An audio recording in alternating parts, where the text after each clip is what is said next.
क्या आपने कभी अपने खून पसीने की कमाई से एक घर बुक किया हो और फिर वो सपना अचानक एक अधूरी इमारत में बदल गया हो?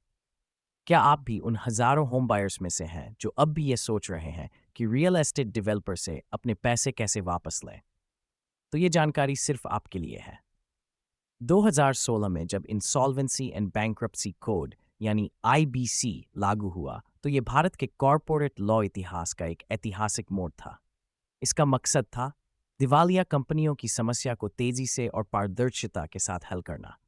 यानी न सिर्फ कंपनियां बच सकें, बल्कि जो लोग इनसे जुड़े हैं, जैसे क्रेडिटर्स और स्टेक होल्डर्स, उनके हक भी सुरक्षित रहें।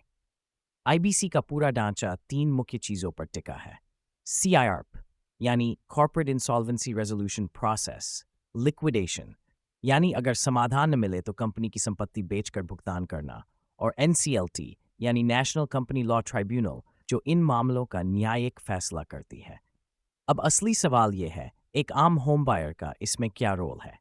होम बायर्स को पहले कंज्यूमर माना जाता था, लेकिन 2018 में सुप्रीम कोर्ट और फिर आईबीसी में हुए संशोधनों के बाद अब उन्हें फाइनेंशियल क्रेडिटर्स माना जाता है। मतलब, अगर आपने किसी प्रोजेक्ट में पैसा लगाया है और डेवलपर समय पर डिलीवरी नहीं दे रहा, तो आप भी उसी दर्जे में खड़े हैं जैसे किसी बैंक ने लोन दिया हो। इससे एक बहुत बड़ा बदलाव आया है। अब होम बायर्स सीआईआरपी में हिस्सा ले सकते हैं, कमिटी क्रेडिटर्स का हिस्सा बन सकते हैं और अपने फ्लैट या पैसा वापसी के लिए कानूनी दावा ठोक सकते हैं। लेकिन क्या ये सब इतना आसान है? बिल्कुल नहीं। आइए समझते हैं कि एक होम बायर को क्या-क्या चुनौतियां झेलनी पड़ती हैं। पहला, कानूनी प्रक्रिया की जटिलता। बहुत सारे होम बायर्स को CIRP, form CA, claim filing जैसे शब्द भी नहीं पता होते। दूसरा, सूचनाओं की कमी। एनसीएलटी की वेबसाइट या प्रोफेशनल से अपडेट ना मिलना आम बात है। तीसरा, कई बार ऐसा होता है कि रेजोल्यूशन प्लान पास हो जाता है, लेकिन उसमें होम बायर्स को कोई राहत नहीं मिलती। इसीलिए जरूरी है कि एक होम बायर कुछ ये ठोस कदम उठाए। सबसे पहले, जैसे ही किसी डेवलपर के खिलाफ सीआरपी शुरू होता है, आपको फॉर्म सीए भरकर अपना दावा इंसॉल्वेंसी प्रोफेशनल के पास भेजना चाहिए। आप एनसीएलटी की वेबसाइट पर केस नंबर से जुड़े सारे अपडेट देख सकते हैं। अगर हो सके तो आप अन्य होम बायर्स के साथ मिलकर एक समूह बनाएं और सीओसी में एक प्रतिनिधि भेजें। और सबसे अहम, किसी अनुभवी एडवोकेट या लॉ फर्म से सलाह लें ताकि कोई प्रक्रिया छूट न जाए।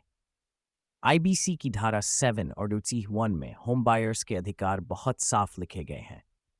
इसके अलावा सुप्रीम कोर्ट ने Pioneer urban land versus union of India case में साफ कहा था कि होम बायर्स अलॉटीज होते हैं और उनका कानूनी दर्जा फाइनेंशियल क्रेडिटर्स के बराबर होता है। तो अगली बार जब आप सुने कि आपके प्रोजेक्ट का डेवलपर दिवालिया हो गया है, तो डरिए मत। जानिए कि अब कानून आपके साथ खड़ा है। अपने अधिकारों को जानिए, समय पर कदम उठाएं और ज़रूरत पड़े तो सही कानूनी सहायता लीजिए। ऐसी और जानकारी के लिए चैनल को सब्सक्राइब करें। मिलते हैं अगली जानकारी के साथ। धन्यवाद।